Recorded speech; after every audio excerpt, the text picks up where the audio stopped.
Okay.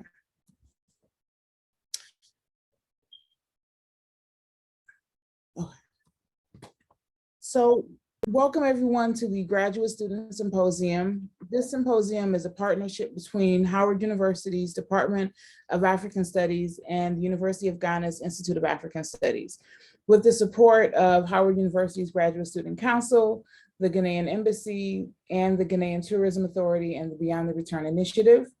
I partnered with Dr. Hasiatu Abubakari and Dr. Mjiba Freyawat at the University of Ghana to really organize this, and thank them for their hard work. Thank the Institute of African Studies also for partnering with us on this event. Hopefully we can do more. We've always been trying to find ways that our institutions can partner. And so this opportunity came up, and it's just, it seemed like it was such a great idea. So we are going to introduce our directors and deans respectively to say a few words. I'm going to hand it over to Dr. Freyawat so she can do that. Good morning, everyone, and welcome again to our Howard University and Institute of African Studies Graduate Symposium. And I am excited to be representing the team from the Institute of African Studies. My name is Mjiba Freyawat, and I am a research fellow at the Institute of African Studies, University of Ghana.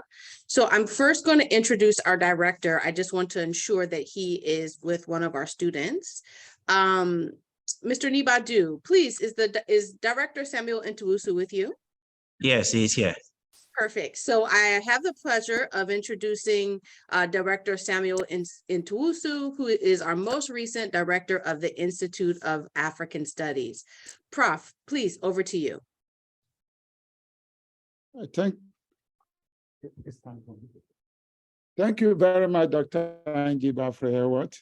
On behalf of the Institute of African Studies and the University of Ghana, I would like to welcome all of us to this special and first of its kind symposium in the history of the Institute, and of course, also in the history of Howard University, as far as the Institute and Howard University collaboration is concerned. I want to especially also acknowledge Dr. Mjiba Freyawat, Dr. Abubakar, and the Dean of Students at Graduate Studies at Howard University.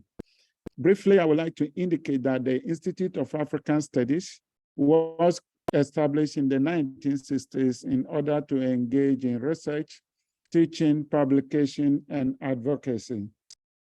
Therefore, this conference or workshop falls directly in line with our activities. And as a result of that, I want to congratulate those who have been selected to present their papers, and of course, to some of us that are here to listen to the presentations. It is my hope that this collaboration in terms of workshop will not be the end, but that it will move on to actually other levels in terms of our research, in terms of our teaching and the rest. At least once we began this kind of collaboration, I know in the end, we will have some kind of student and faculty exchange of our various institutes and then the university. So once again, I would like to say thank you so much for the opportunity given us as an institute, as well as our graduate students, and also the visibility that has been given to this university through this symposium.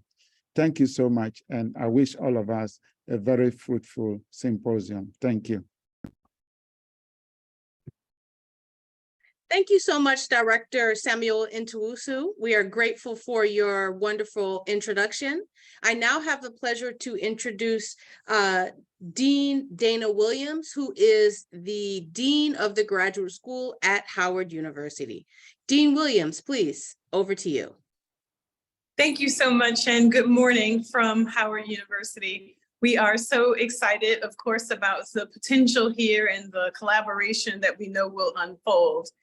As a person who has visited the University of Ghana and a person who looks forward to going back, I'm excited to see what's possible here. I want to say a quick thank you to all of the people who have worked tirelessly and really hard to make sure that we have this opportunity to share and would like to say thank you to and welcome to those of you who aren't really affiliated with either university, but will be affiliated with the universities now.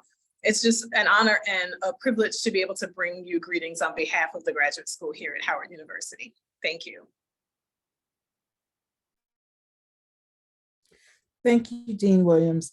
Okay, so I did want to also acknowledge Dr. Freya-Watt is also a graduate of the Department of African Studies. So she has also kind of been crucial to this actually happening. So I wanted to acknowledge that because I think Dr. Freya-Watt is a bit humble and may not acknowledge her kind of role is central to this this event coming together. So I want to hand it over to our panel moderator for today. And just as a reminder, this is a 2-day panel. So we will be here again tomorrow at 9 a.m. with another group of graduate students presenting. But for today, our moderator is Mame Adwoa Marfo from the University of Ghana's Institute of African Studies. I'll hand it over to Mame. Thank you so much. Good morning to everybody who's on the other side of the Atlantic. Good afternoon to everybody who's here in Ghana. And thank you for joining us again. I'm going to start this off with a joint presentation by Kweku Darko Ankara, who is a PhD student at the Institute of African Studies, and Holali Lajekpo, who is an MPhil candidate at the Psychology Department at the University of Ghana.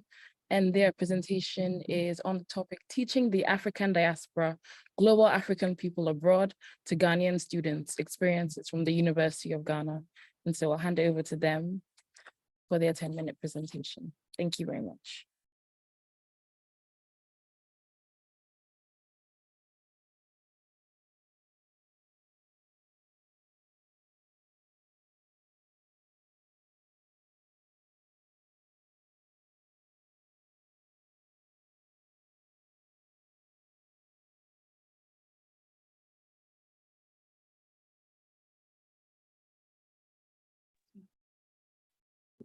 You will do it there. Come. So what move the movement how?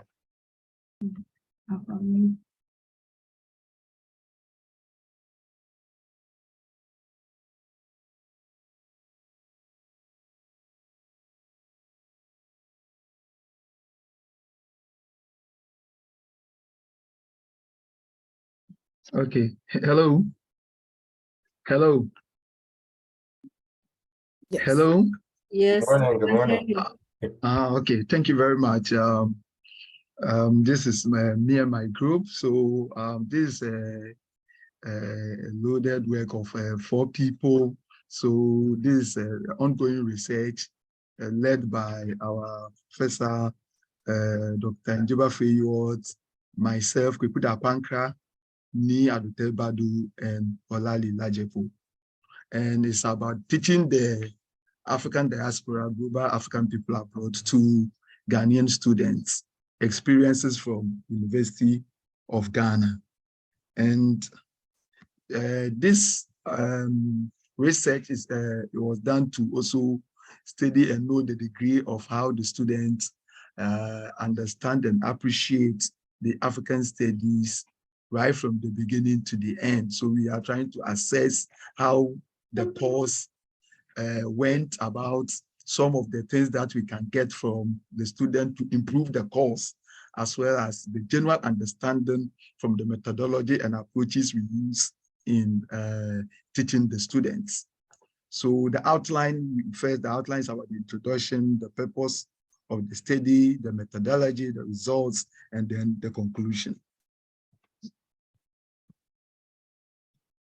So first we are coming from University of Ghana, and as is well known, University of Ghana is both a colonial and African project from the agitation of the Gold Coast Africanists.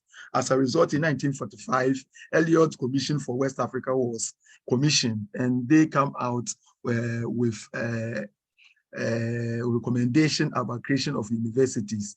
And as a result of that, in 1948, Bradley Commission was also commissioned in Gold Coast, and out of that commission, University of College of Gold Coast was came into fruition. And this came, University of Ghana was also commissioned around the same time that University of Ibadan in Nigeria also came into existence. So the Institute of African Studies was one of the earliest department of the institute that was set up, and it's the first autonomous research institute set up in 1961. Since director has spoken much about it in his intro, I will not belabor that point. So I'll move on straight to Africa and Diaspora as a course. So Africa and Diaspora as a course is one of the electives under the History and Politics section of the University of the Institute of African Studies. In Institute of African Studies, there are departments like History and Politics Department, Media and Arts, Language section, Music and Dance, Religions and Philosophy, as well as Society and Culture. So in our intro, we is talking about students in the University of Ghana have little or no formal education on the global African people abroad prior to the university education.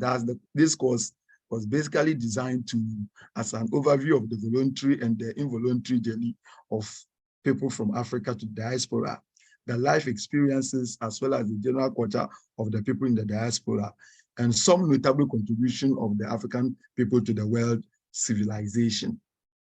So the purpose of this study was first to explore the knowledge of students on the African and diaspora prior to taking the course. And secondly, to identify the areas in which the student believes the African diaspora has an impact on the African continent. And also to examine the experiences of the students who are taking this course and then the course contents. So for the methodology for our studies, we use a survey. So what we did was that it was about the students that were enrolled in the African and diaspora courses for 2021-2022 academic year. And what we did was that the first survey is done on the first day we had face-to-face meeting with the students when they have not even had a good or a course training within the course. So they do that first. And then at the completion of the course itself, we do the second survey just to find the degree of impact of the course on the students. So we used autoethnography. So it's best to use the lived experiences of researchers as well as the students to understand this research. So for myself, I am a historian working in the area of protest nationalism in the Gold Coast, as well as social history of the people of the Gold Coast. And Dr. Feyiwa, as is well known, is a Pan-Africanist and bring a huge experience from that field. Emmanuel is also involved in economic and then political history of the Gold Coast, particularly with protest to cocoa, how the cocoa farmers engage in protests. Holali is coming from the field of psychology, and all these help us in the way and we interpreted the data. So the results from our initial responses is what I'm going to give today. So before we started the research, some of the questions that we asked and we got from the survey is that the prior knowledge of the African and diaspora. So we put it into fair knowledge as well as the limited knowledge of the students. And then we look at the impact of the African diaspora on the Africa and the world. And some of the things we got from the students, they discuss issues of social and economic development, the global promotion of African culture, as well as the impact. This one is not here. We look at the knowledge and awareness of the African people in the diaspora, as well as Pan-Africanism. From in all, majority of the students were expectant to know more about Pan-Africanism. So in the result, the prior knowledge on the African and diaspora, when we go to the fair knowledge of students, there were certain, I've clicked, there were certain, sorry, I'm coming back. There were certain responses that came that some of them says that because of the African interaction, some people in Africa themselves suffering from issues of identity crisis and so on. Others who have limited knowledge about it also talk about the fact that they have no knowledge at all about the course and that they intend to learn more as the course progresses. And then we talk about the global knowledge of the African people, where some also argue that they think that the course is making the African community to become more prominent and more people are realizing, getting more information about their African heritage. On the social and economic development, some of the responses we got were that African diaspora has contributed in essential ways on African. These include economic development, such as creation of businesses and entrepreneurship for many countries, as well as social, cultural, and political innovations. Others also say African diaspora has brought a lot of development in Africa in terms of economic development. And others are also saying that some people are getting to know more and realize, identify with their African heritage. For the expectation of the course, we realize that almost 69% for so far from 171 responses we got from the students, the 69% were more expensive of learning about Pan-Africanism. 15.8% were also about social inequality. 14% were about social movements, while about 1.2% were about remittances. And these people want also under remittance, they talk about the fact that they want to know about financial remittances, social capital, technological transfer, and material culture. So in all, from the results, another aspect was also about knowledge and awareness about Africans. And this, I found it so intriguing. They said it helps the African know more about Africans living outside of their countries. Showed us we have our people across our continent and we need to unite with them. And I think this is a very important thing that we need to contribute on. In addition, some were even happy to learn that a country like Brazil had more African outside the African continent. And this was the first time they were to learn such a thing in their academic studies. So I think that was very important. And from the results, I will say our results are preliminary.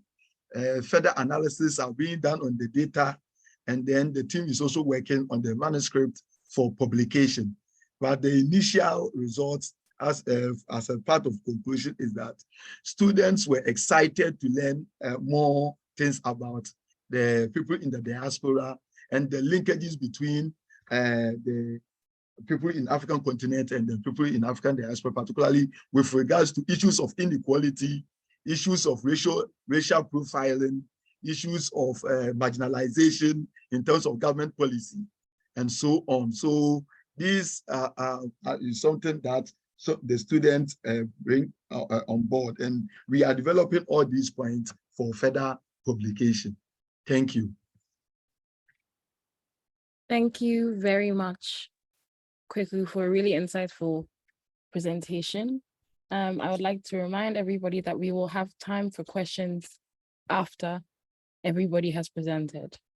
And so once everybody is done with their presentations, in the last 40 minutes or so of the seminar, we'll have time for all of the questions that anybody will have. So please keep those wherever you'd like to keep them, note them down. You can ask more general questions or more specific ones to any of the presenters that you would like. I'd also like to ask Kweku to stop sharing screen if he can, so that we can proceed with the next presentation from Christopher Newman. Thank you very much. So the next presenter is Christopher Newman, who is a PhD student at the Howard University Department of History and his topic is the sacred technologies of Black resistance, anti-Black racism, and white demonization of Creole voodoo in New Orleans in the 19th century. So Christopher, the floor is yours.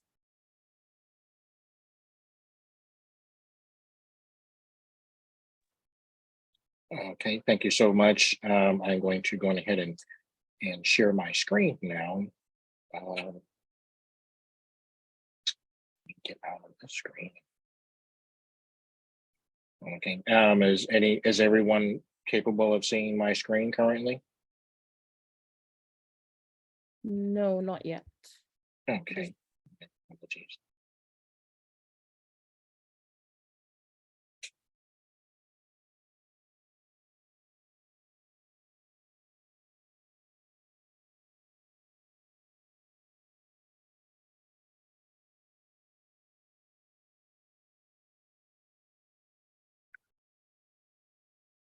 Okay.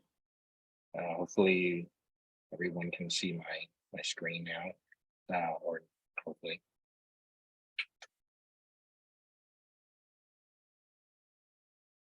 If you are unable to, then by all means, please let me know. Is that better? You can see your screen? Yes, we can. If you could just go Okay. into so we could see just the individual slides as they come, that would be great. So thank you. Okay. You're quite welcome.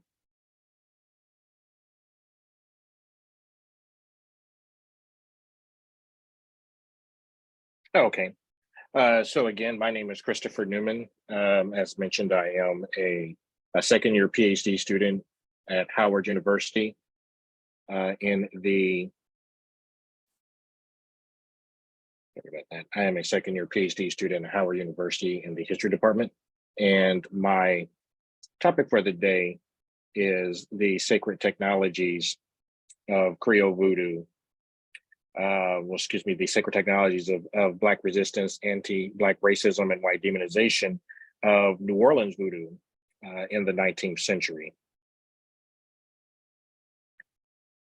So my research focus is late 18th to early 19th century Haitian and New Orleans voodoo, which the Western nomenclature voodoo is also known as an African diaspora religion, and its operation as a form of slave resistance through the development of what Crystal Nicole Edens dubbed as the quote unquote sacred technologies of voodoo practitioners.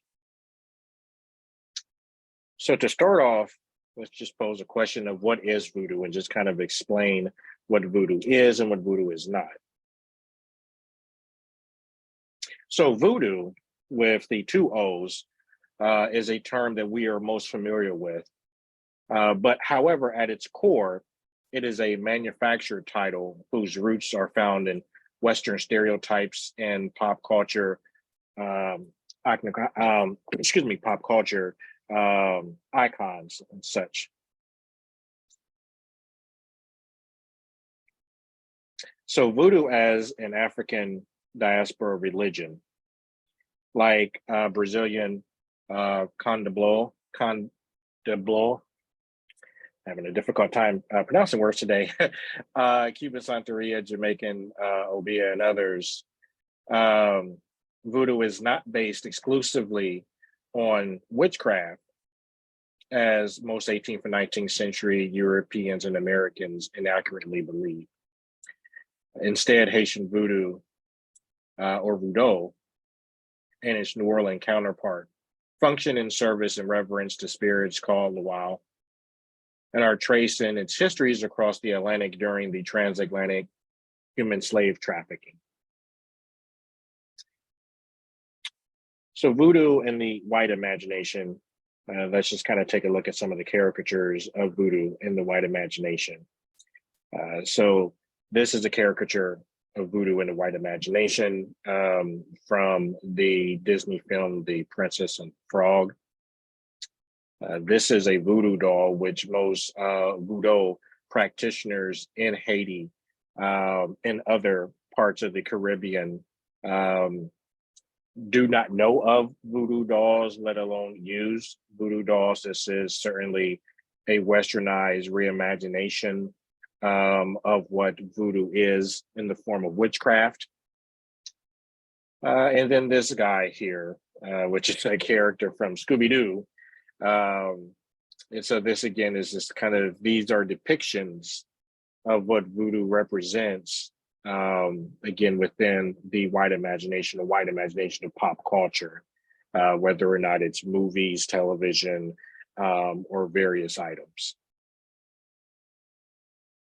So getting into the demonization of New Orleans voodoo in the 19th century, it will begin with white fear of Haitian voodoo and Black rebellion. So, as most of us are familiar with, the Haitian Revolution began on the island of Saint-Domingue, and was carried out by enslaved Africans who were on the island, as well as Maroons. And as word got back to the United States that the French were being heavily immobilized and subsequently defeated, we have here a quote from then President, excuse me, he wasn't the president at the time, I believe, was Secretary of State, Thomas Jefferson, to James Madison on the 5th of February, 1799, which says, and quote, "Against this danger of insurrection being inspired by Saint-Domingue, there is no remedy on our part to clear ourselves by degrees of the matter of Blacks." And this is in response to the matter of the Haitian Revolution.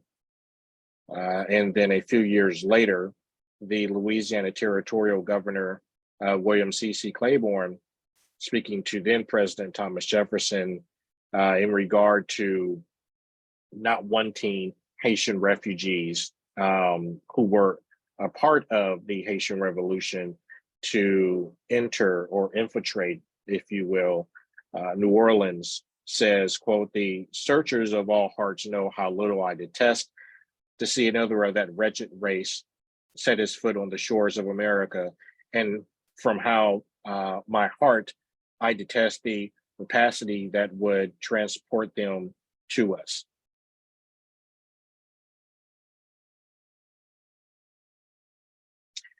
So again, Jefferson, Madison, and Governor Claiborne were very much so instrumental in wanting to ensure that Haitian refugees and those who were instrumental in the Haitian Revolution would not be allowed to enter the United States. So we're looking at part 2 now, which is the racism and demonization of New Orleans voodoo. So New Orleans voodoo would be reimagined in the eyes of local and national newspapers, who demonized it as Black men who were as, quote, "savages and sable subjects, typically of the darkest skin and unattractive features," or the Black beast rapist that the white racists declared were a real and symbolic threat of Negro domination. So what this indicates is that there was a festering of concern within the white areas of New Orleans about the quote unquote savages who were going to rape white women, who were going to destroy plantations and such, and they were all inspired by New Orleans voodoo. Similarly, the way in which Haitian refugees and the Haitian army in Haiti were inspired by Haitian voodoo. So post-Haitian Revolution legislation in Louisiana started in earnest in 1807. So 1807 federal laws made it illegal for slaves to be imported into the United States from Haiti. Also illegal was the crossing of the borders and state lines by slaves without the accompaniment by their owner. What this would later accomplish and become is the Fugitive Slave Act. And this was a racially discriminatory legislation, which was later also known in Louisiana as the territorial legislation / Black Code of 1806, 1807. Okay, I thought. And was loosely borrowed from the South Carolina Act of 1740. Where is it coming from? Which was a self-reactionary set of laws passed in response to the Stone No, the Overthrow. rest you. All right, Christopher, just hold on. Emmanuel, could you mute your mic, please? Thank you, Christopher. You can continue. Okay. So part 3, New Orleans voodoo in the eyes of white Christians. So many slave traffickers in New Orleans sought to use Christianity as a mask for their racism, believing that Blacks who practiced voodoo were backsliding into devil worship and witchcraft. So as the former slave owner, James Sparkman, would be quoted, into fetishism and voodoo, once free, were Black individuals. This obvious contradiction ignored the fact that while white men were espousing the virtues of Christianity, they were also doing so to Black slaves. Whites saw no failure in their ministry despite preaching salvation to those who were in life bondage. So part 4 is white fears debunked. The demonization of African diaspora religions had far less to do with any legitimate religious concerns. Instead, white trepidation about New Orleans voodoo existed within the spirit of post-Civil War redemption era racism. Thus, New Orleans voodoo troubled whites simply because of the existence and threat to Christianity and the threat that Christian-inspired slaveocracy. Whites' refusal to understand and appreciate the diversity of African diaspora religions was emblematic of full-throated racism within the United States. So here's my conclusion, which is New Orleans voodoo appropriated and reimagined. So whether or not it is items such as IPAs, which is the beer, New Orleans voodoo tourism, white people dressing up as representations of voodoo individuals and what they imagine voodoo individuals to be, or even donuts. These are all appropriated images of voodoo in the United States, in particular in New Orleans, which is far, far from the origins of Haitian voodoo and what it represented. Again, this is the reimagining of it, because now voodoo in and of itself is no longer a thing to be feared. In many instances, it is a thing to be mocked. And I'm using the term thing because of and I'm using the term thing purposely because of the way in which it has been just completely destabilized as a form of Black resistance in the United States in the 21st century. So I will leave you with this. If you want to understand Loa, observe their horse, which is a voodoo proverb. You can also connect with me at the QR code on the top. And thank you.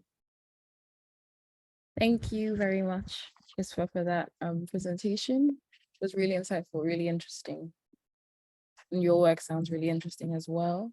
We're going to go from Christopher specifically to Vernell Silva, who is also a PhD student at Howard University, but is at the Department of African Studies, who's presenting on the topic, the exploitation of Afro-Cubans in the Congo. Hi, everyone. I am going to share my screen. Sorry. Better lighting.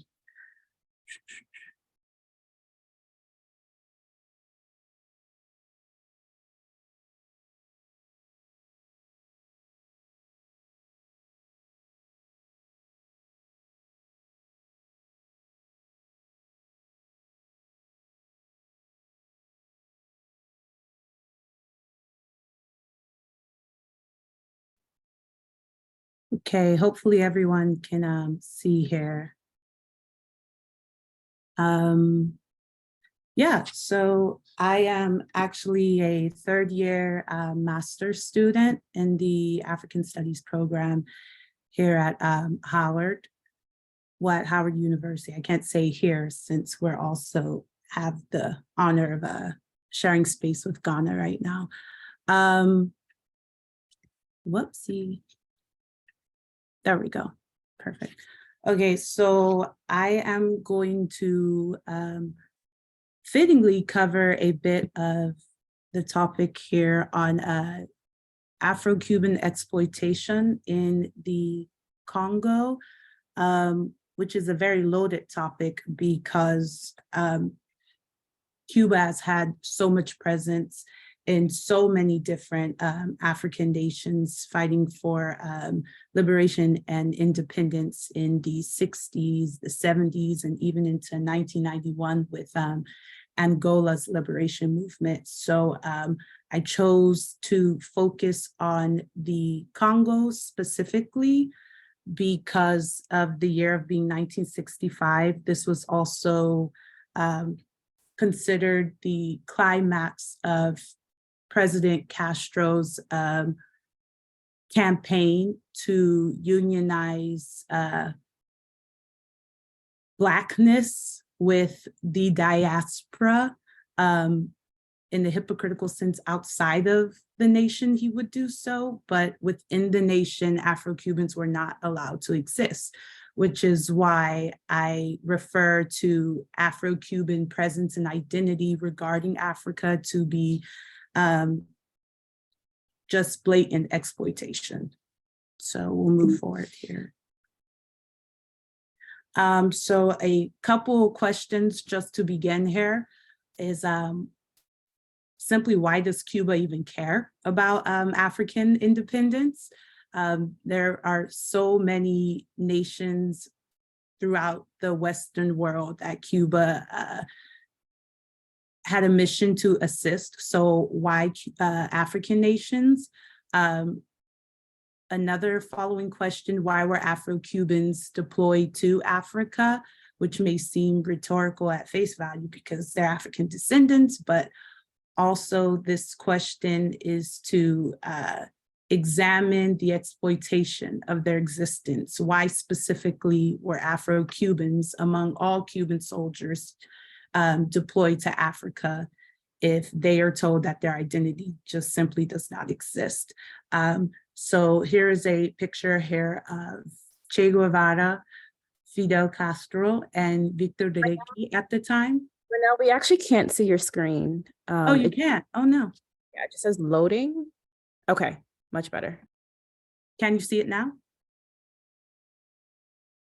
Yes, we can see it now. Okay, I won't do presentation mode then. So yeah, these are a couple questions just at the beginning of the research phase to have a better understanding of Afro-Cuban existence within the country, but actually migration to Africa for military purposes. So the project specifically focuses on Afro-Cuban identity domestically. What was the identity? What was the politics of Afro-Cubans existing in this specific era?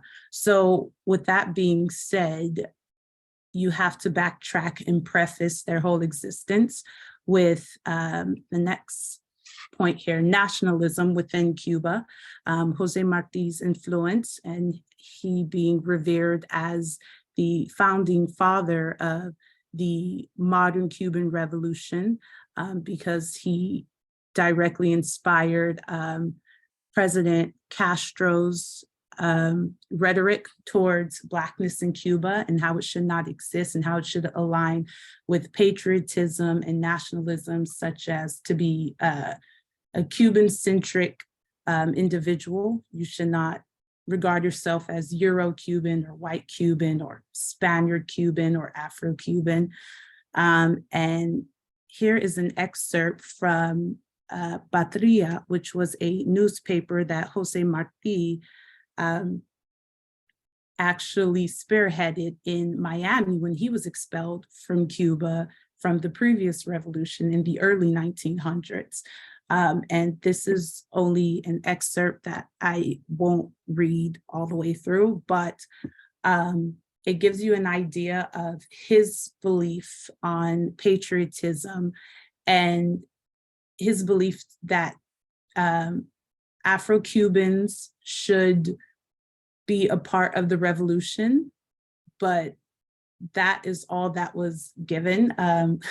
You can look into the current presidential era that is directly influenced by President Castro and how his words have funded the movement. His words have inspired the ideology of Afro-Cubans existing as one within the country.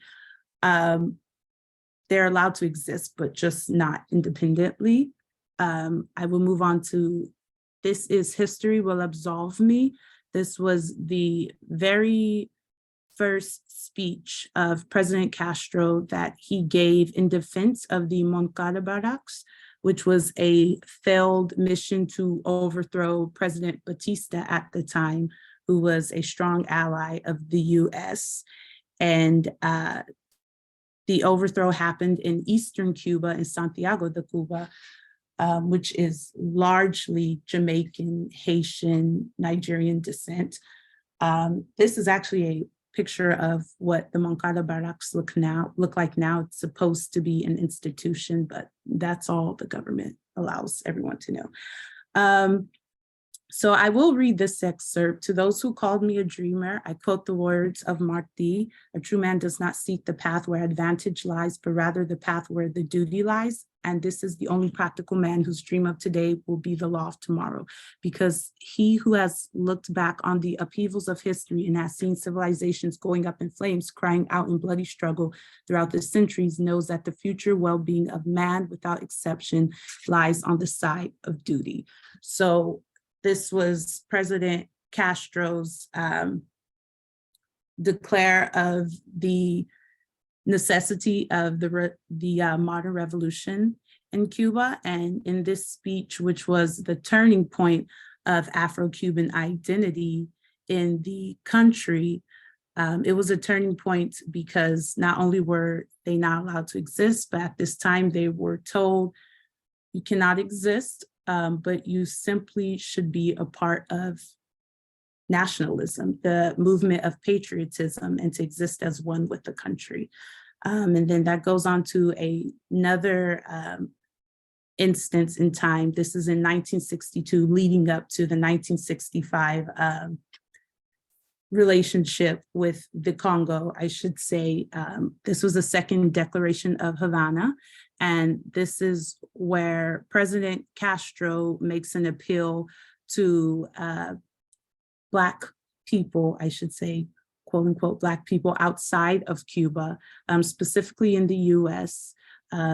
His airwaves were sent to Africa, and it sort of was the burgeoning movement, the beginning of the diaspora of Africans within Cuba, and African Americans also looking at Cuba and the Western world as really the gateway to returning to Africa and having an Afrocentric idea.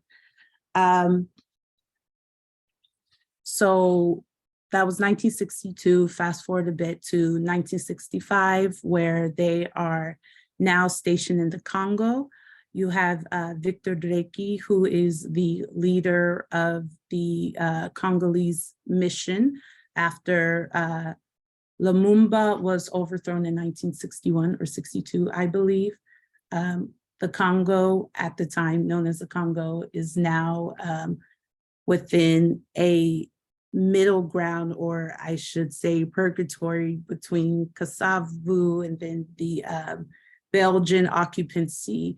And Cuba decides to intervene and assist Lumumbas, who were awaiting time to regain control and to move forward as a nation free of dependency from Belgian colonialism. And then I will also say, lastly here is what has the effect of the Congo, Africa in general, Africa's presence on Afro-Cuban history and how it has been institutionalized by the government. And this is a law, peligrosidad social, is a penal code that is still in effect as of today, which is a law that is on grounds of social injustice that has been made, or strides that can make sure that Cuban society is seen as one, and that racism should not be acknowledged, even though it does exist. But it's to say that I believe the average Cuban can receive 7 to 10 years if they are to have engage in any social discourse. This is for the general public, but yet 80% of prison inmates are Afro-Cubans. Sorry, I had to time myself to be sensitive to other presenters. That's what that timer was for.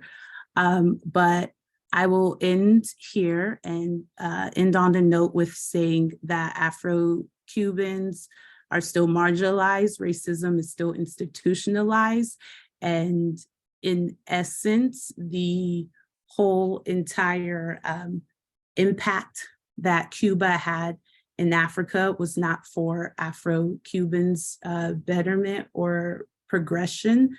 And we are still at stage 1, as you can see with 2021 and Noviembre de 15, where you have recent uprisings and movements that are what, I don't want to say, but arguably it can be grounded in the conditions of Cuba exist based on COVID, or the conditions in Cuba exist based on the government or the US government. But within all of those topics, based on the recent protests and uprisings, is that Afro-Cuban existence is a common conversation within these protests and these uprisings that still have yet to be acknowledged till this day by the government and even some of its citizens and Afro-Cuban citizens. But it's still a problem, and Africa's had such an amazing impact, but it is definitely on Afro-Cubans' responsibility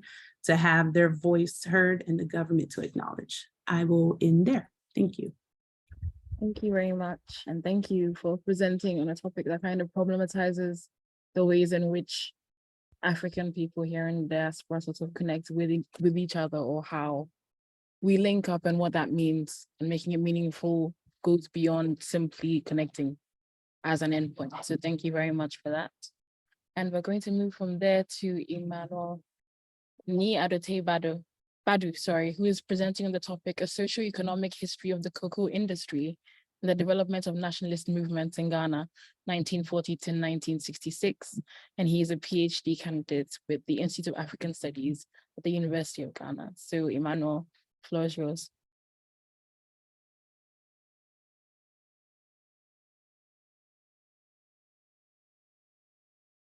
All right, thank you very much. And thank you for this opportunity.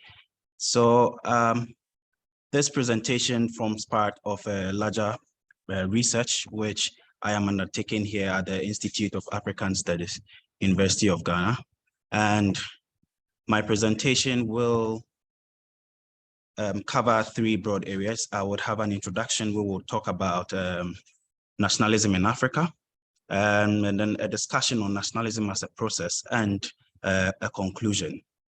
So my study explores the development of nationalism as an antithesis to colonialism in the Gold Coast from 1940 to 1966. And central to this inquiry, I seek to reevaluate the dominant propositions upon which the discourses of nationalism are constructed, and also present the argument that nationalism is best understood as a process that is characterized by competing ideas, interests, and institutions developed by both political and socio-economic organizations.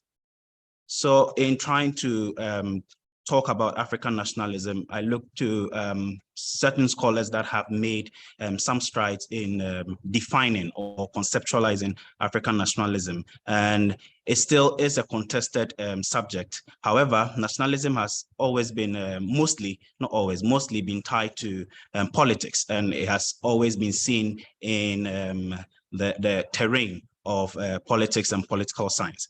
However, the origins of nationalism is not limited to only the African continent, or it's not limited to activities within the continent, but it extends to that of the diaspora. And we find an example in Kwame Nkrumah, who was the first president of Ghana, who drew insights or motivation from Marcus Garvey on his idea of African for Africans.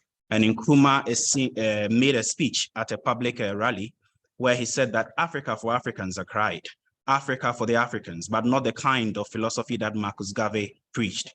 No, we are bringing into being another Africa for the Africans with a different concept, a free and independent state in Africa, where we want to be able to govern ourselves in this country of ours without outside interference. And we are going to see that it is done. So this should tell us how we have seen certain influences from the diasporic communities, coming into the continent to inspire some of these forms of political activism. However, in the writing of African nationalism, there has been a significant shift from writing that focused on ruling elites, the growth of the middle class, urban-based party politics, development of newspapers, amongst others, to insights from women history, labor history, social and economic history, amongst others. And this has culminated into what is referred to as nationalism from below. And drawing from this nationalism from below, we have Lama and Lecoq, who argue that it is important to historicize nationalism. And by historicizing nationalism, we get to understand the various competing and contested forms of nationalisms, as well as we'll be able to construct a systematic historical analysis of African nationalism. As such, my study is trying to fill the gap, or my study fills the gap in the literature by examining how political action is mediated by the state to advance economic interest and nationalist tendencies, produced an environment that was conducive to exploitation, class conflicts, and the mobilization of both large and small cocoa farmers, as well as the appropriation of the surplus of the cocoa industry by employing institutions such as the Cocoa Marketing Board, Cocoa Processing Company, cooperative societies, amongst others. So my work now positions cocoa farmers and cocoa farm organizations as central to the development of nationalism in Ghana, and where I investigate the interest and relationship between the classes of cocoa farmers with political activists or political parties. Farmers in general has been examined from various facets and from various parts of the continent, and it has the literature points to various activities that has been undertaken by these farmers in the forms of protest. And we can see examples from Angola, from Tanganyika, from Nigeria, Senegal, Zambia, amongst others. But why cocoa farmers in Ghana or in the Gold Coast? Because the Gold Coast cocoa industry developed independently without any form of assistance from the government, from the colonial government. And its development started with the commercialization of cocoa, where Tete Kwashi, who is known to be the first producer of cocoa in Ghana, came back from Fernando Po with some cocoa pods, planted it in the Ikuapem ranges, some in Ikuapem and some in Accra.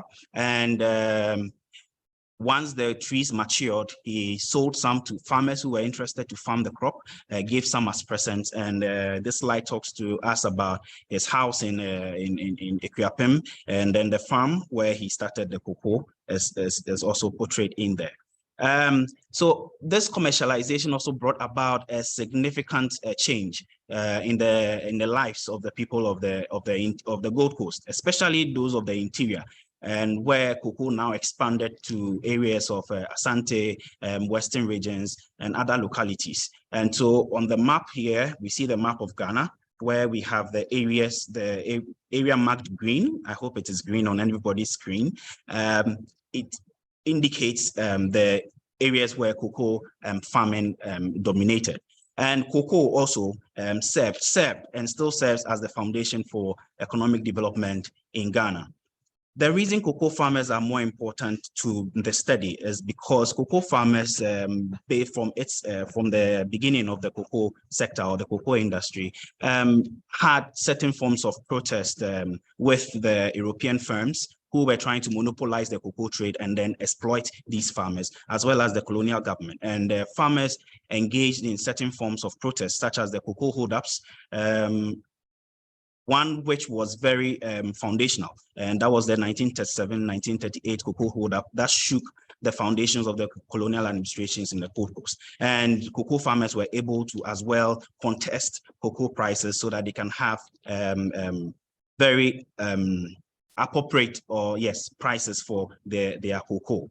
So my work is guided by the qualitative method, where I try to where I visit, collect data through the archives based on colonial documents on the cocoa trade, newspapers, minutes of the Cocoa Farmers Association and then the Gold Coast Council, and then also dwell on secondary resources from Ullman, Beckman, and Holmes. These are foundational, and they talk about the political terrain of the Gold Coast then. Then there are other periodicals like the Ghana Farmer that dwell so much on the activities of cocoa farmers and how these farmers were able to use their agency to fight for their rights and to assist in to support the activities of political activists in the fight for independence in Ghana.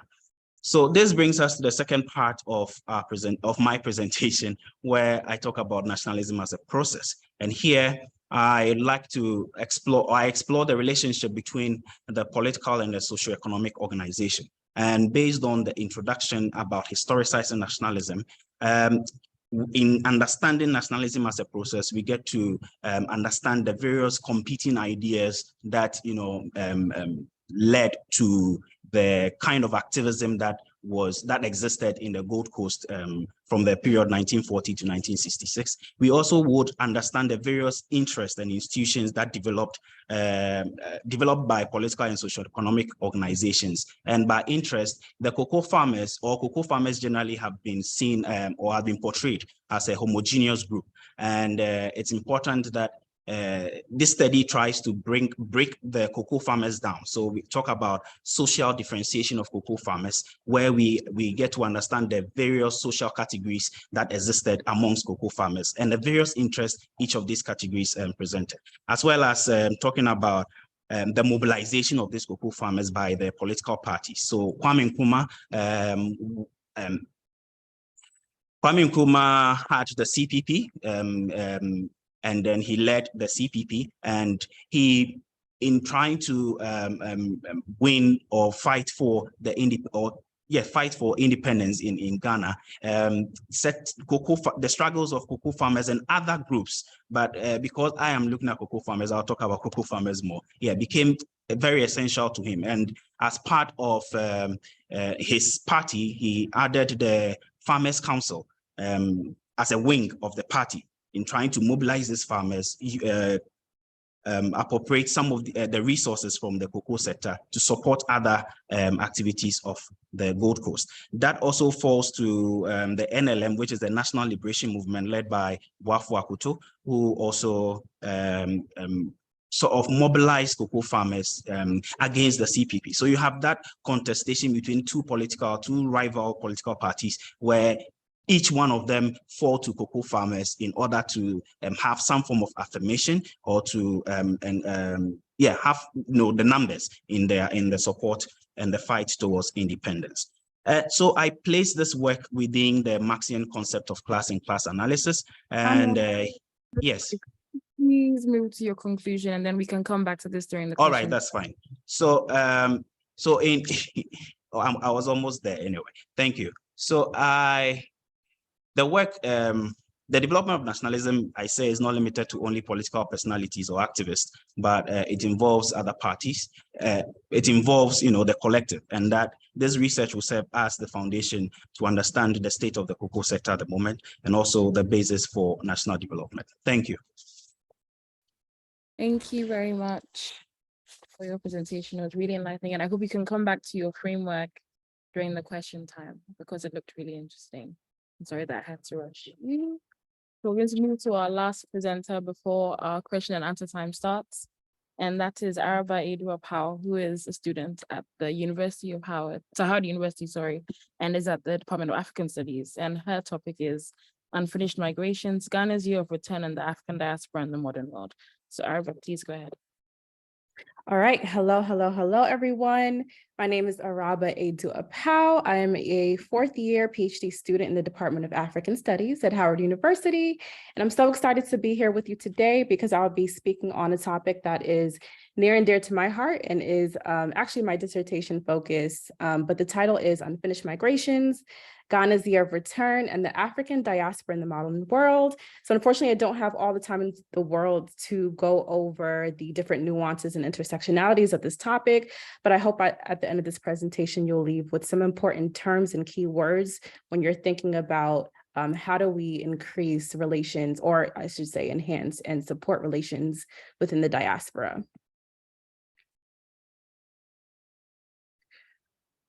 All right. And so, like I said, some important definitions that may come up throughout this presentation, and that overall, I would just want you to take away with diaspora engagement. We can think of this in either two different ways. The first way is policies that consist of varied government measures aimed at engaging, maintaining, or developing a relationship with their diaspora living abroad. And then in the context of how do we see this actualized? What are some movements that put this into practice?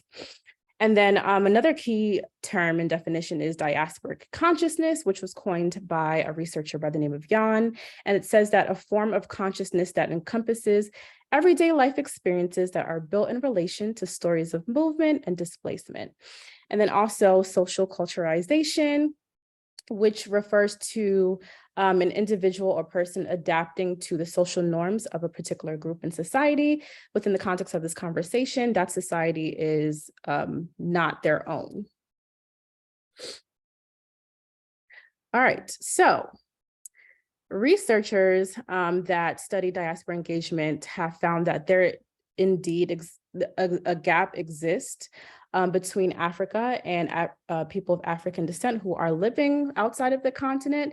And this gap is ultimately due to the misplacement of cultural histories for people of African descent. And so we know that the transatlantic slave trade was responsible for dropping off Africans throughout the Americas and the Caribbean. And this in turn has caused generational and cultural divide. And so many African countries have begun to address this problem. And we're going to talk a little bit about what countries have done that, prior histories and movements, and what currently is being done to address this gap and divide, and how we can sustain these efforts. I have this quote here by former president of Ghana and the first president of Ghana, actually, Kwame Nkrumah, and he says, "It is clear that we must find an African solution to our problems and that this can only be found in African unity. Divided we are weak, united Africa could become one of the greatest forces for good in the world." And I love this quote so much because it draws emphasis or places emphasis on finding an African-based solution to our problems. It reminds me of Malefikete Asante and how he speaks adamantly on Afrocentricity and how it's so important to center the needs and experiences of African people so that we can take control and shape our own narratives. All right, so we're going to talk a little bit about the importance of diaspora engagement, right? So we've kind of heard this term being thrown around before. I remember the release of the first Black Panther movie in 2018, where the antagonist, Michael B. Jordan, in the movie sparked conversation in real time about the distorted relationships of Africans and African Americans, but it doesn't just stop there. There's a larger context to this conversation. And we can think of it in a few ways. We can think of it as far as the economic and political aspect and the social cultural aspect. So the International Center for Migration Policy Development says that engaging with the diaspora can lead to a spike in governmental agencies, enhance communication and connection, develop policy frameworks that will help to advance communities living abroad, involve diasporans in development projects, extend the rights of participation in political landscape, and ultimately encourage globalization. And as far as a social cultural context is concerned, diaspora is engagement for many reasons, right? And so before I kind of go and delve into that a little bit, I want to kind of classify how I'm categorizing the diaspora. So the African diaspora encompasses African Americans, descendants of enslaved Africans, African immigrants or natives that have close familial, social, and economic ties to the continent. Aduwopa Chiamaka said that, and a few other scholars have mentioned that relationships between the two groups could be described as a form of social distancing. And I thought that was very interesting to use, but it's due to how majority of Black Americans are either 6 to 7 generations removed from Africa, and this disconnection from their ancestral homeland and being placed in areas where they've had to adapt and to assimilate into culture that is not necessarily their own has created vast differences from their African cultural roots. While there are still many similarities, the differences definitely are amplified as well. And then also racism, right? Racism plays a huge role in shaping the dynamics within the diaspora. And so internalized racism ultimately leads to the acceptance of stereotypes and the perpetuation of stereotypes within our communities. So for example, we might have heard of the model myth minority that's often attributed to African immigrants. And then we've also heard some negative stereotypes about the Black community as well. And so these different racialized tropes about the communities have been internalized and then also lead to further divide within our diaspora. So how do we address our quote unquote unfinished business? Going back to the title of Unfinished Migrations, where did we leave off and how much farther do we have to go? Some people may think in terms of Back to Africa movements, such as, Garvey, the one that Garvey had spearheaded, as well as Pan-Africanism and that concept and how that promoted African unity and also called on the forces of African Americans abroad and Africans everywhere. So an earlier Back to Africa movement that kind of touched a little bit on, or kind of helped to shape the landscape of diaspora engagement was the one that was started in Liberia during the 19th century. Social disharmony was at an all-time rise. And so Blacks during this time relocated to Liberia. And it was around 2,000 Blacks from North Carolina that left North Carolina to move to Liberia and wanted to connect with African culture. And Liberia did assist them in connecting in terms of commerce, adapting to some patterns of the region.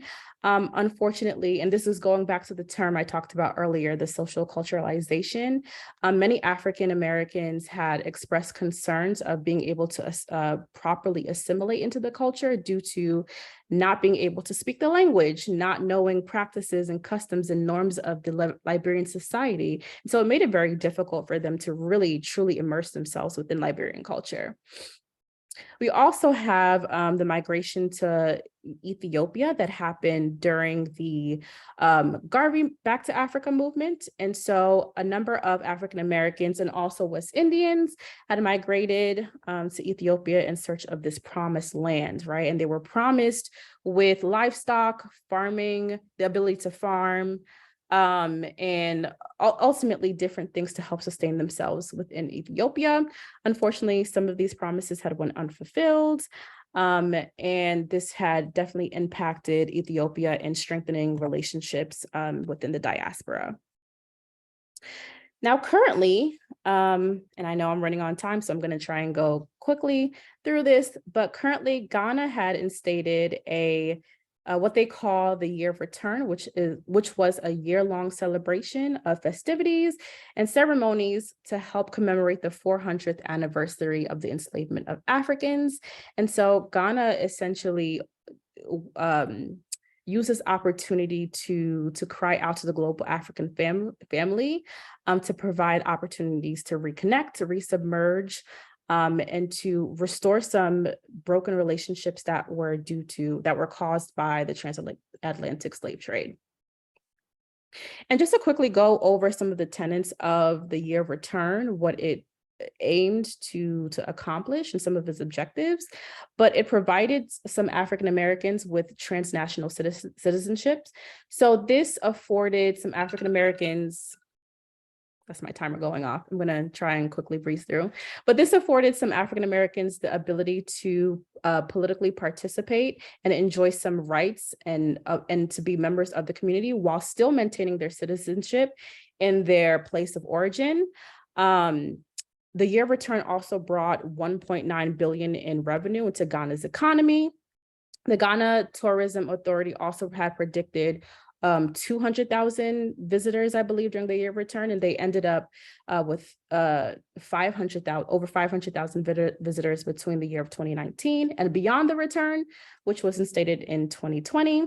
And some of the cultural and social movements that more of you might be more familiar with, the Essence Full Circle Festival, and this was to help showcase Ghana and kind of highlight it as a global destination for many individuals.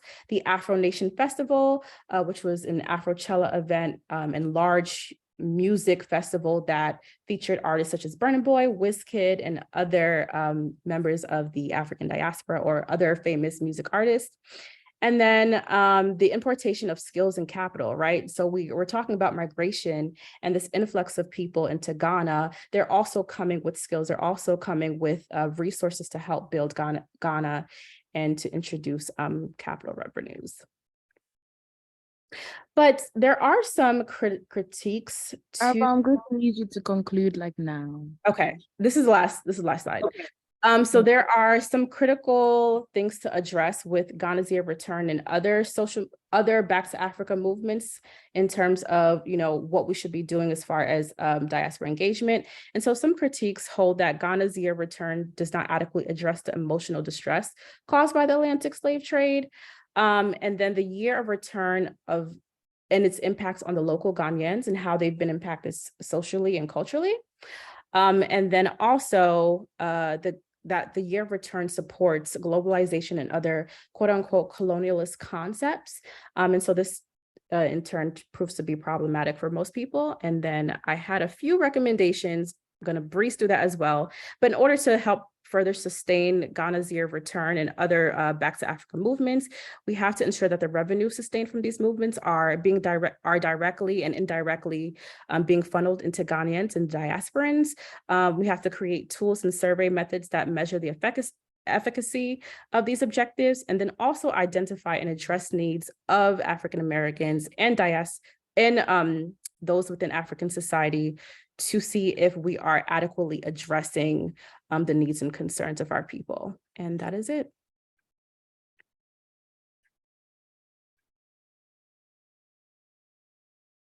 Okay, thank you very much. So now I guess we're going to go into our question and answer time.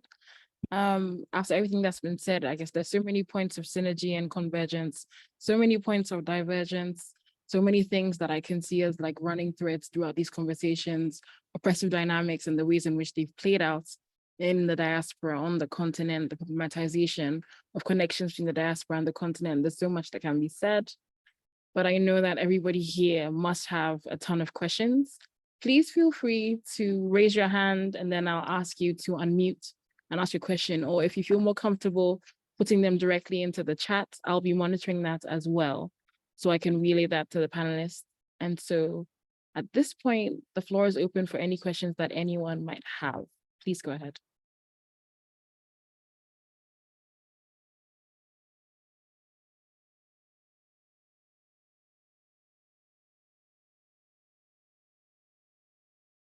We do have someone, and one of the attendees has, or a couple of the attendees have their hands up. Should I go ahead and unmute them or? Okay, I think we can start with Simone and then Krista.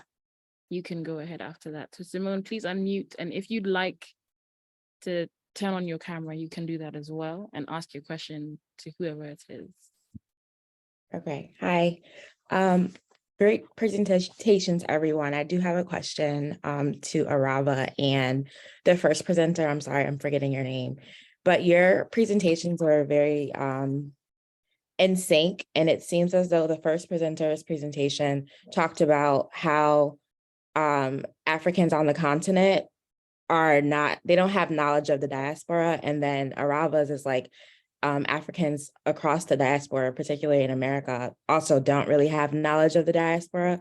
So how would you describe that? Do you think that there's a larger factor at play with that, and it's not because of our communities, but maybe there's like a larger impact going on with European control and Eurocentricity, all of that, if that makes sense? Thank you very much, Kweku and Araba. If you could just note that down, I think I'll take 2 more questions before anything else. There's another hand to Krista, if you could. Thank you, Mame. And thanks all of the students for really excellent presentations. I didn't get to hear all of them, but I did get at least the last 3 or so. And so then I guess I also have a general question. Maybe it's similar to what and it's not very well articulated, but I'm really interested to hear from you, young people, how is it that we can best define the diaspora? And so I'm thinking about this as I was listening to some of the presentations. I mean, all the ones that I listened to, this is just it's a vexing issue at the moment, because at the with the end of the US Africa Leaders Summit, we now have this what do we have to call it, a commission or something on the diaspora being set up. And even around the US Africa Leaders Summit, there was a lot of kind of discussion about who is the diaspora, right?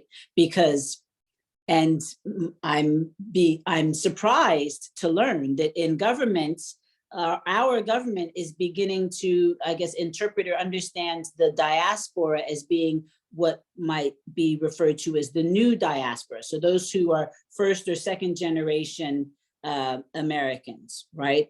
I really am interested to hear, because I feel like that's a missed opportunity, and that's a problem to do it that way.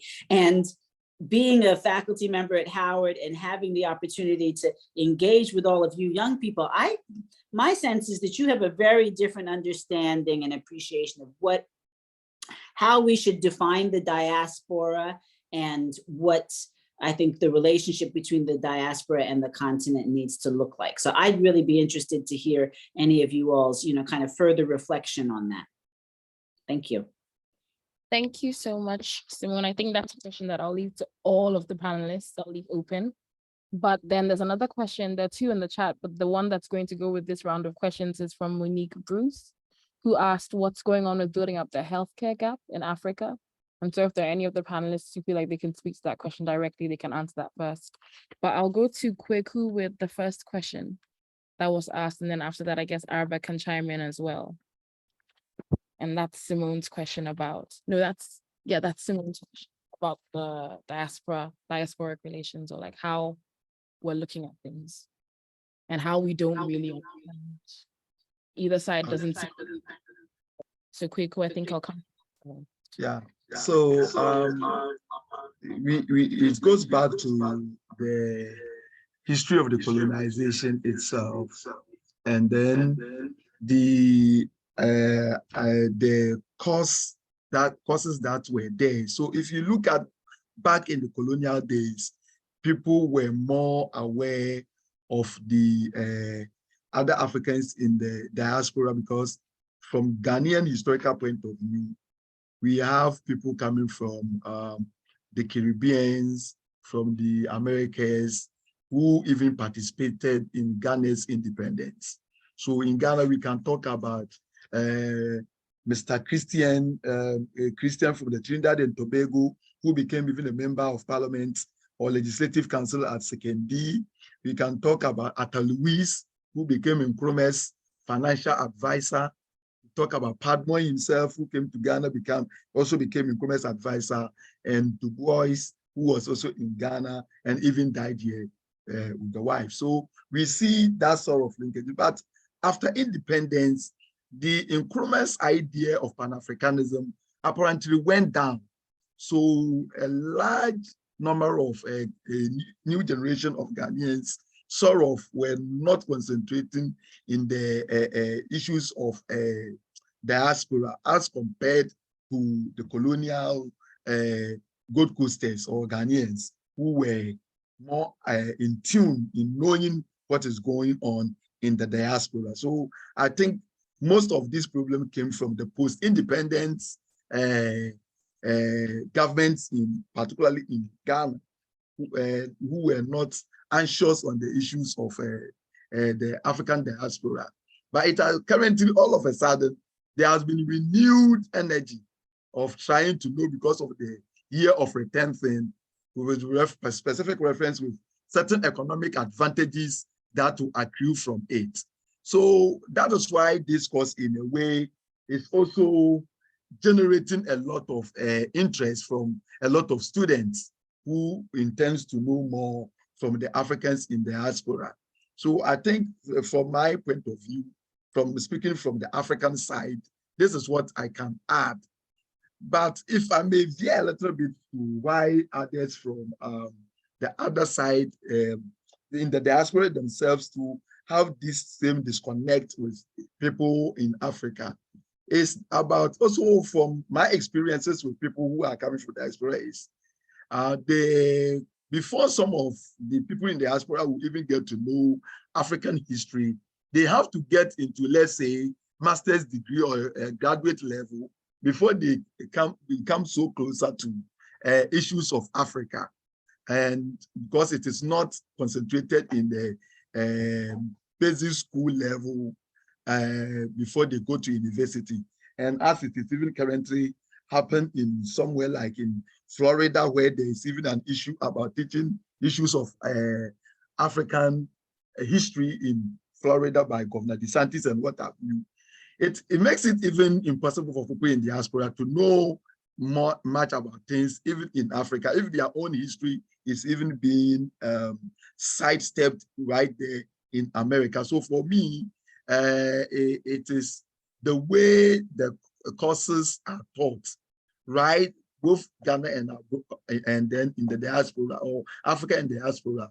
These courses, people become very aware only when they are in university, starting from undergraduate level to graduate level, before they become aware. And that is why people like us often discuss this subject as opposed to the general population discussing these issues and knowing more about themselves. Thank you. Yeah, and if I, go ahead, Mommy, I think you're on mute. After Kweku, I'd like to go to Ara, but then also Halali. After that, you can chime in as well. Yeah, so Simone, thank you so much for your question. I agree with many of the sentiments Kweku just made. Ultimately, the foundations are there, right? So like he referred a little bit to earlier, the Pan-Africanist movement, where we saw the works of W.E.B. Du Bois, Garvey, and Nkrumah, and others who were able to draw together and really emphasize principles that encourage unity within the diaspora. I think the thing now that we can really talk a little bit more about within today's current times is the lack of education and how that literally leaves us vulnerable and open to further negative tropes. So I talk a little bit about how when you're socialized to believe a certain thing, that you internalize that, and unfortunately, we're now seeing how that is being played out, right? And so if we're not teaching African history in our schools, if we're not having these conversations and continuing dialogue about how to bridge the gap between the diaspora, how to bridge broken relationships, then we're not going to see any progress with that. And so I definitely think we need to hold our educators, our education system accountable, demand that African history is taught within our schools.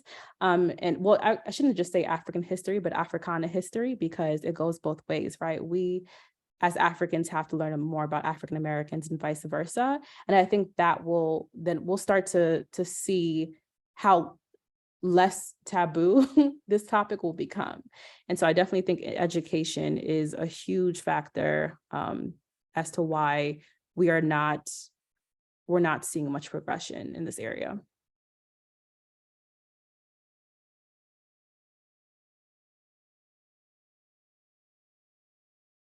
Thank you so much, Araba, for that. Halali, if you'd like to chime in on this question before I move to the next one, because I know you were. Right. I think that I would just reiterate what Araba and Kweku have said, because I also think that education is really plays a really huge role in all of this, and then how our education is structured, or how education is delivered, especially about African history and all of that. And that's why conversations such as these, symposiums such as these, are very necessary in disseminating information, the right information that needs to go around. So that's just what's about. And if we could have any of your responses to anybody who's on the panel. I know Christopher had to leave to catch a flight, but anybody else who would like to respond to the second question about how they define the diaspora and what kinds of connections they think we're supposed to be moving towards, that would also be great. And so we've just had Araba speak, we've just had Halali speaking quickly, but if Benel or Emmanuel, you'd like to chime in on this, please go ahead.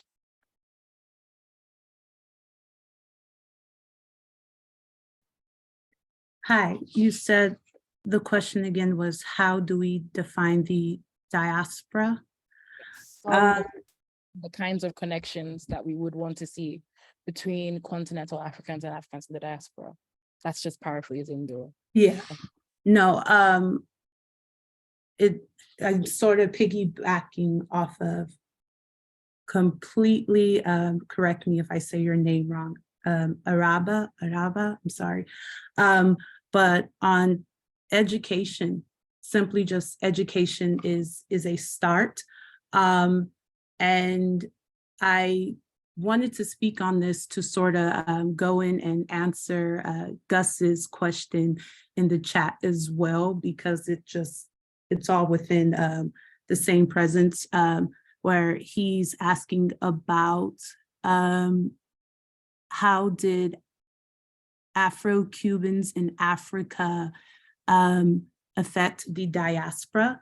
And one thing I would say is, you're right, that is exactly what I meant, is that the diaspora has benefited, Africa's diaspora has benefited from Afro-Cubans' existence in African nations, such as an education has been sent to America and Civil Rights America, and how African Americans found their way to Cuba with everything that was happening within the 60s timeframe.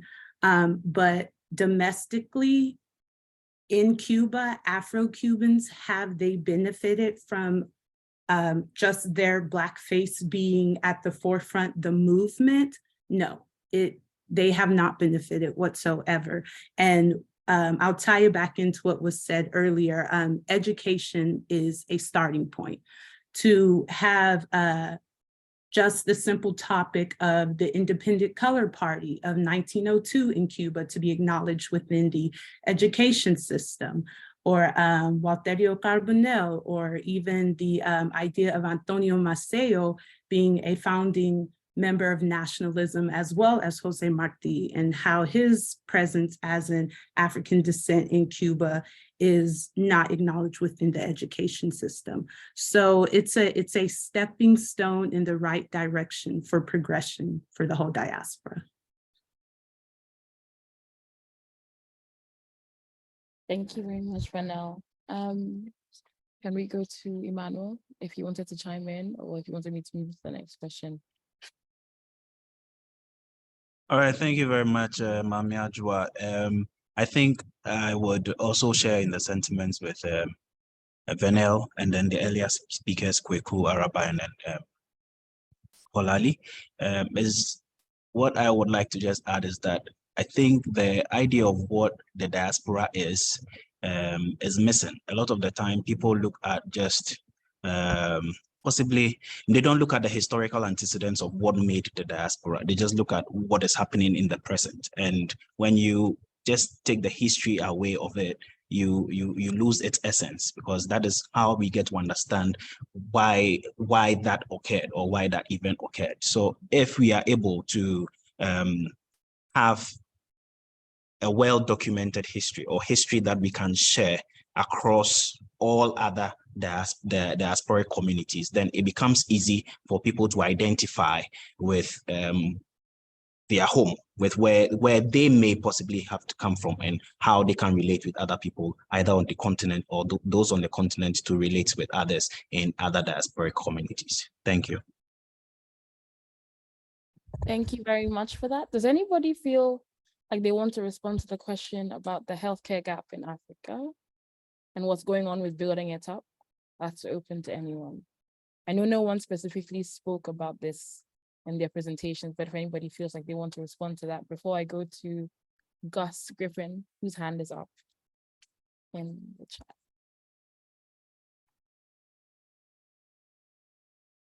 No one feels like they want to respond? Anybody?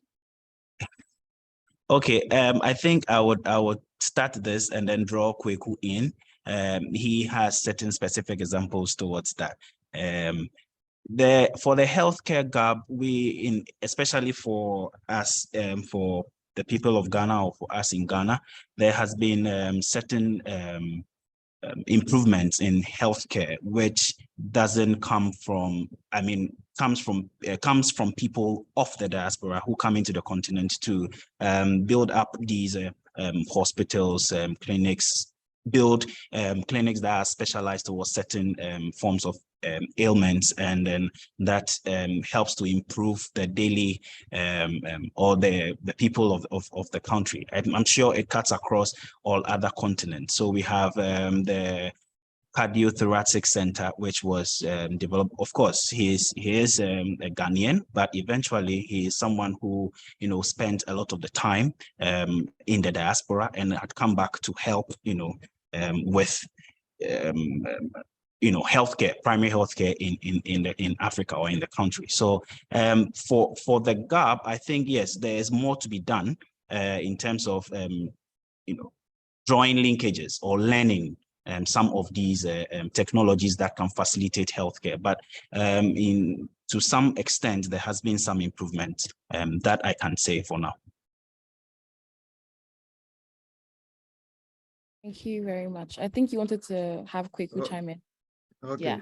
As he has drawn me in, I must add that government policies have not been so much concentrated in the health delivery sector that much, but like he said, certain people of diasporic origins have tried to contribute a lot towards health delivery, particularly in Ghana and some other part of the country. So, for instance, in Ghana, when it comes to issues of bones, the issues on bones, we have doctor like Dr. Hinaba Bwachi Focus Hospital that provide when it comes to the issues of bone fracturing and other sort of things.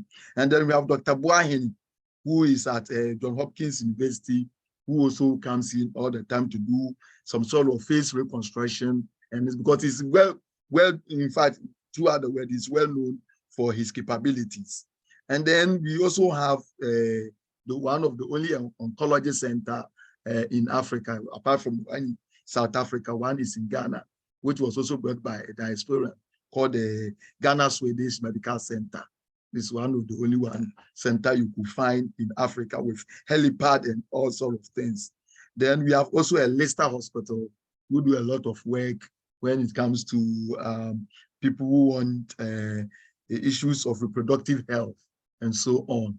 So in that area, people of diasporic origin has contributed, and it didn't also start. The first dentist we had in Ghana was also Afro-Brazilian, Dr. Nelson.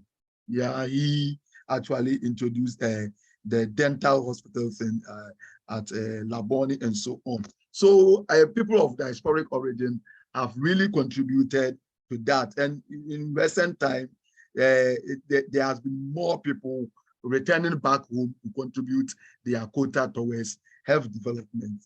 What is needed is the linkage with the government, how best to go and also attract more professionals to come to the field, or probably also in the course of this year of return and other sort of things, how to come out of good thematic areas to sort of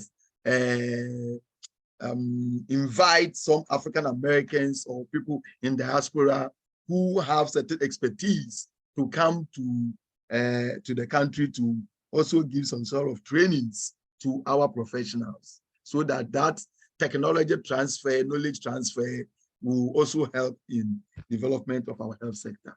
Thank you.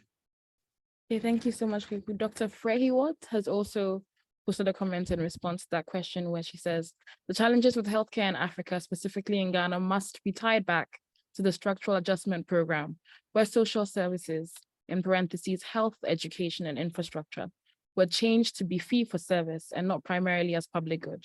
This is important to note that the current healthcare system is a byproduct of this SAP period. Thank you for that, Dr. Frehiwot. I see Dr. Adete has his hand up. I'll read another comment of the two questions here, and then I'll come to Dr. Adete for his question. So Gus says, in the interest of time, he'll ask his questions in the chat. He said, forgive me if I missed it, but are any of you researching reparations at a Pan-Africanist level? So I guess that's for everyone on the panel. Sisa Salam, I hope I pronounced your first name right, says, thank you for the amazing presentations. As we look towards a more unified African world, how do we ensure that we don't blindly follow in the path of Western development? And then specifically to Araba, you spoke about Nana Kwame Nkrumah pushing for African solutions to African problems.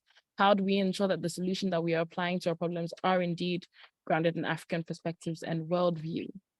Kofi Oting Bewa says, great point. Education of African and African diaspora history is a must for both Africans and the African diaspora. We Africans should learn African diaspora history and vice versa. But then if we could go to Dr. Adete for his question, and Gus, your hand is still up. So if you still want to ask something, we can come to you as well. Okay. Amjad, can I go ahead? Yes, please, Dr. Adete, you can. Okay. First of all, let me congratulate the panelists for these very brilliant presentations. I think they are doing very interesting work that touch on a lot of very topical issues. Just a couple of comments. One is to Kweku and the others who spoke about education in relation to knowledge about the diaspora. I think the focus is too much on formal education. And I'm sure as Kweku and those in Ghana know, since the 90s, there have been serious engagement by the government to engage with the diaspora through festivals like Emancipation and all that. And I'm sure the general public have gotten to know much about the diaspora through these kind of festivals than through the formal system.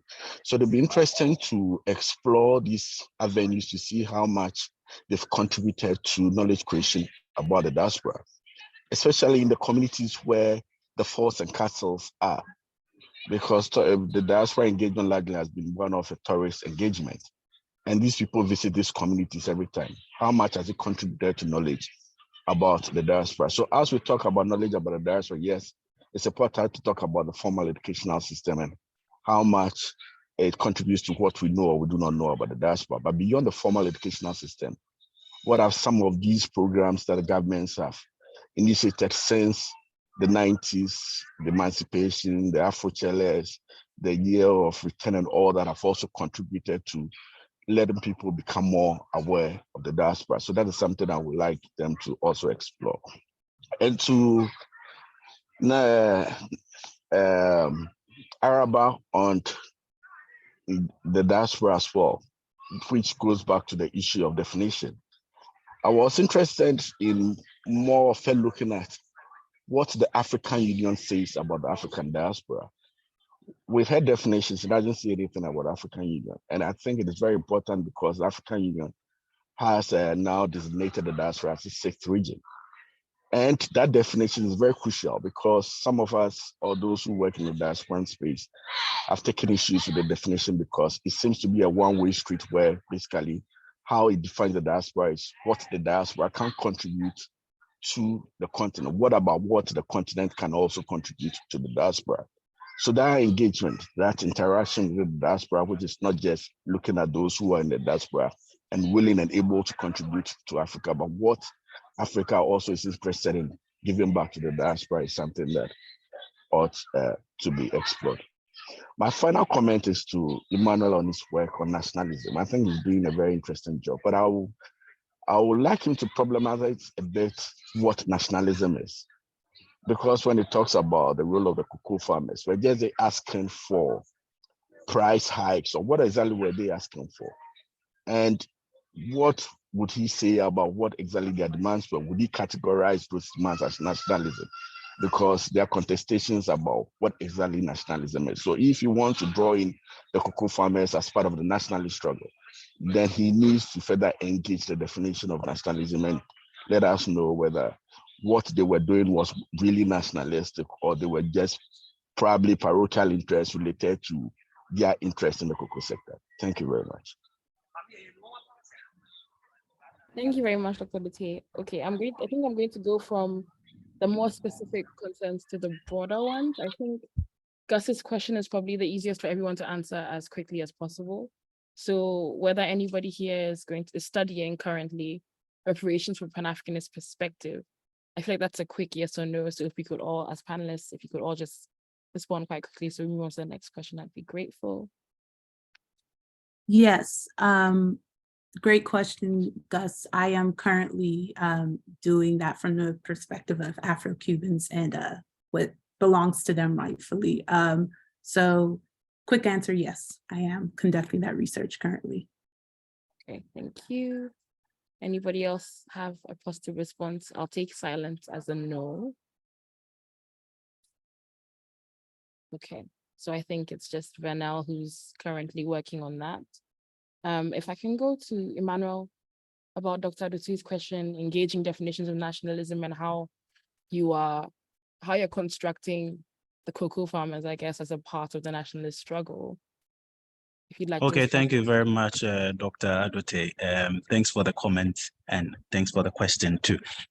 So yes, I have a whole chapter trying to evaluate. So I mentioned I was going to evaluate the propositions that constitute nationalism. And yeah, so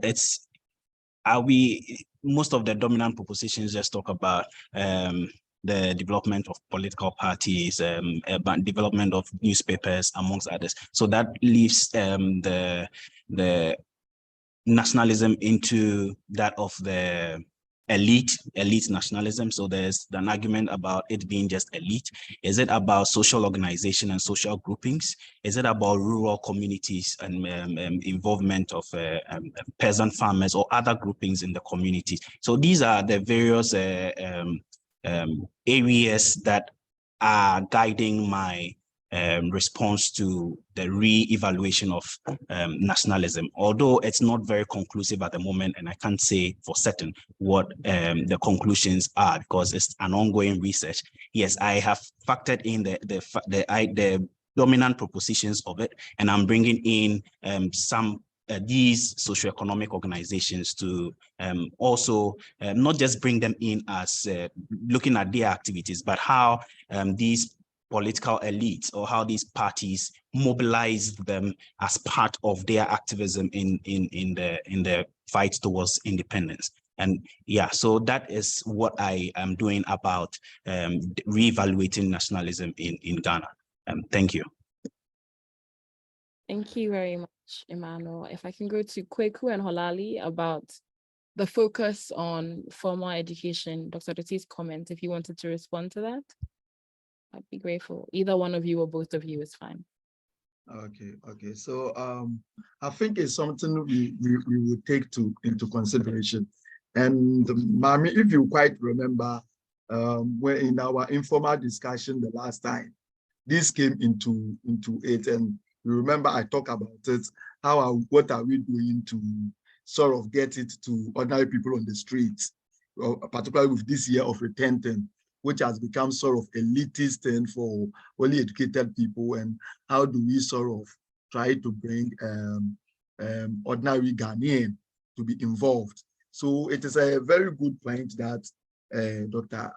Adote has raised, and we intend to incorporate it into our work as something that we need to look so that it doesn't become something that is only restricted to the academic field or people of certain class, but we try to get the totality of everyone, because when we talk about Africa, it's everybody, not particular group of people.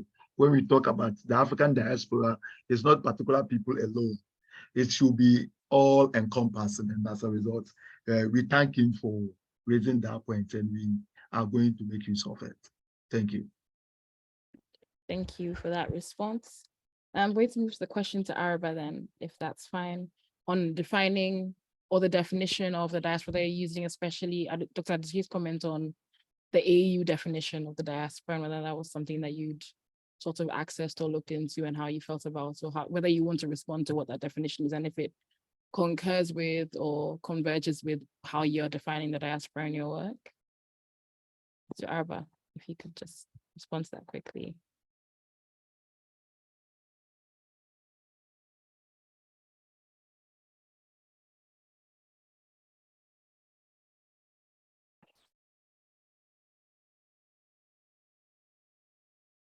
Araba, if you can hear me, if you can respond to that question quickly. Otherwise, I'll move to the general question, and then if we have time, I'll come back to this one. So the general question that was asked about how we stay away from the Western example of development or the Western example of an endpoint of development when we're looking at unity for Africans and Africans in the diaspora. So that's, I think, the last question that we'll take because of time. And I'll have 2 or 3 responses from any of the panelists. Just go ahead and chime in.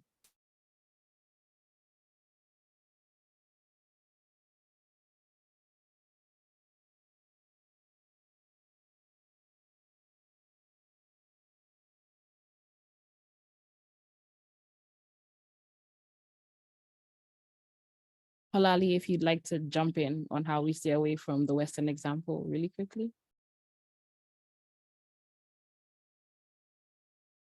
Can you repeat the question for us, please? Let me go ahead and do that. So the last question that we're going to do, the general one about, if you want me to read it out again, let me just get to it. Yes, here it is from Caesar Salam. As we look towards a more unified African world, how do we ensure that we don't blindly follow in the path of Western development? So that's the question. Quickly, if you want to pick that up, you can go ahead.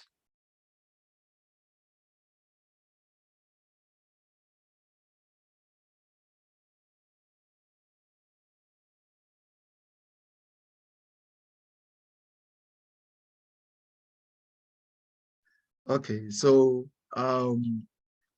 thankfully, one of the topic we discussed in African Diaspora class, we have one particular topic called the New Scramble for Africa's Resources. And in the New Scramble, one of the questions we do normally challenge students is how to rethinking about development, this sort of inclusive development, and how do we come about our new African centered development principles or ideals that can propel national development. And it is a little bit because the whole thing is that our own education system itself is veered towards two development paradigm, either socialism or capitalism, as a basic foundation of thinking about development. So the challenge itself is that how do we as Africans try to look at various development paradigms and then navigate our way? It's a challenge. It's a challenge for Africans. So I think for me, there has been new arguments that I've been following, particularly by the AU Agenda 2063. And I think I really like the idea of doing things in line with our own way as Africans, as well as trying to incorporate the global ideas that are also efficacious, if I should say so, that have been seen to be working, that we can incorporate it to our own unique experiences and how best we can emerge, instead of taking the Western ideas and then planting it wholesale in our African soil. That has never worked for us. And that is why we are in this situation. And Dr. Faywet made the argument clearly. When neoliberalism becomes the only economic punchline for everybody to follow, then it leads to this sort of marginalization, inequality, and other sort of things, because we seem to only use the GDP and then economic indicators as only yardstick for measuring development, when in fact there are other ingredients that could be used as Africans, that from our own experiences, that could bring about the kind of development we want. So is development about only building infrastructure, houses, or trying to open our doors, like we discussed the other time, like maybe if there is a place around the coastline and it's even other people's place of barrier, because we want development, we have to evacuate the people, and then people who have money should come in. We need to rethink about a whole lot of things that can help us to achieve, and that agenda should be inclusive growth and inclusive development. That is what we should look at, rather than economic development. Thank you. Thank you very much. Vanel, if you could chime in, and I think I'm going to have to make that the last comment anybody makes, but if you'd also like to chime in on this particular question / comment, feel free to go ahead and do that before I wrap everything up for the day.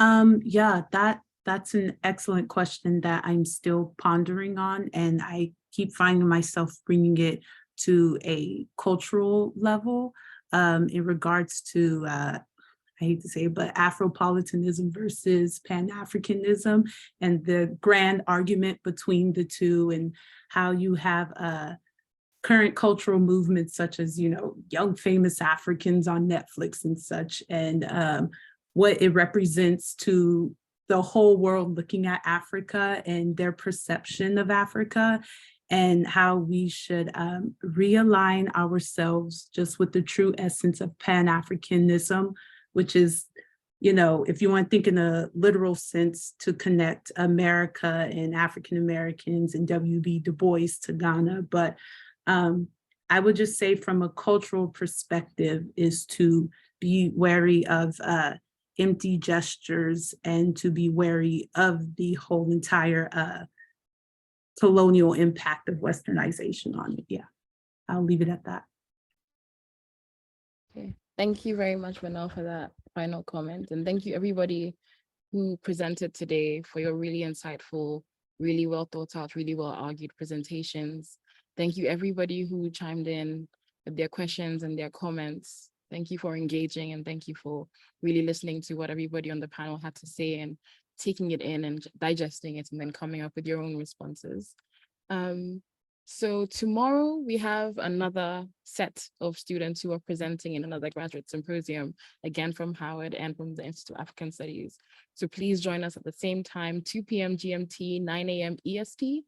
And also next week, we have James Sweet presenting at the IAS seminar, which is on Thursdays at 12 p.m., which is kind of an unholy hour for everybody who's on the EST time zone. But if you can join in, please do, because he'll be great and we'll give you many more details about his presentation, which also has a sort of global African consciousness behind it. I think he's tracking nationalism and he's tracking slavery and its antecedents, and also tracking those into the ways in which resistance that has been connected into the sort of Black Lives Matter movement in the present day. And I think it's going to be really interesting.